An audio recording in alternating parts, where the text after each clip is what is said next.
My 30-year-old son Blake has been on a horrible mental roller coaster for the last 2.5 years. And now his mind is currently ruining his modeling career. I always have a symptom. Every single day. I have a friggin' symptom every day. I know, Blake. You can brainwash yourself.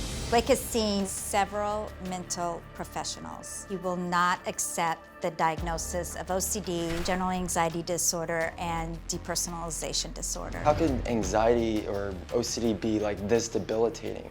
I feel like you guys are maybe missing red flags. Honey, you haven't done anything different to change things. Don't you think I want to though?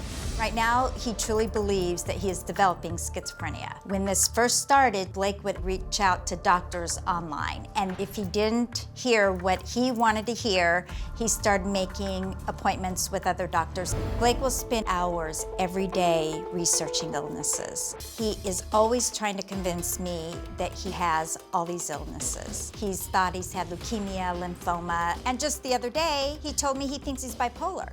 I can't accept that I don't have schizophrenia right now. I think there's red flags being missed by my family members and my doctors. I spend 10 hours a day researching schizophrenia, bipolar, because I genuinely think I have it. My obsessions completely changed me as a person. I feel robotic almost. I feel like I'm most at calm when I'm researching, watching the same videos to try to comfort me. My diagnosis with anxiety, OCD, and depersonalization disorder is making my life a living hell. My biggest fear is I will truly be diagnosed with schizophrenia, all my dreams will be shattered, and I will end up in a mental hospital for the rest of my life. I think you have a very dysfunctional internal dialogue. There is no reality, only perception. There's no good news or bad news, there's just news, and then we decide whether it's good or bad.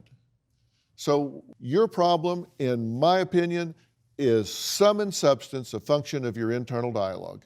You have just been telling yourself a very catastrophic monologue that has you terribly upset. And when you change that, your whole experience of life will change. I believe in the principle of parsimony.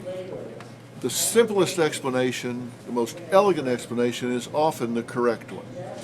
So if you're thinking about your own mental health, if you're thinking about what's happening in your brain, in your mind, in your emotions, the simplest explanation is probably true. You can think, well, I have maybe some psychosis or my brain is all mixed up. But the first thing you need to look at is what you're saying to yourself. How are you representing reality to you? Because the way you're talking to yourself makes you react the way that you react. So ask yourself, what am I telling myself? Am I saying things to myself that would be upsetting if somebody else was saying them to me? If I was saying these things to another person and they believed them, would they be upset? And if the answer to that is yes, you need to really start challenging what you're saying to yourself. And you can challenge it in 4 ways. Number 1, is it based in fact? Verifiable fact. Number 2, does it protect and prolong your life? Number 3, does it get you what you want? And number 4, just overall, is it in your best interest? And if it doesn't meet all 4 of those criteria, it is not a rational thought. You need to hit the eject button and replace it with something that is.